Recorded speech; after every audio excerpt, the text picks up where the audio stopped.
মানুষ বড়ই স্বার্থপর রে, বড়ই স্বার্থপর।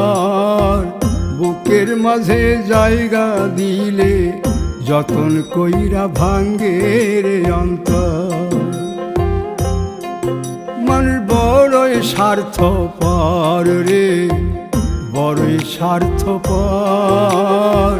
বুকের মাঝে জায়গা দিলে যতন কইরা ভাঙ্গে রে অন্তর। অচিনা এক জংলা পাখি যতন কইরা বুকে রাখছি, বুকের পাজর ভাঙ্গা সে যে সাজায় অন্যের ঘর রে, সাজায় অন্যের ঘর। মানুষ বড়ই স্বার্থপর রে, বড়ই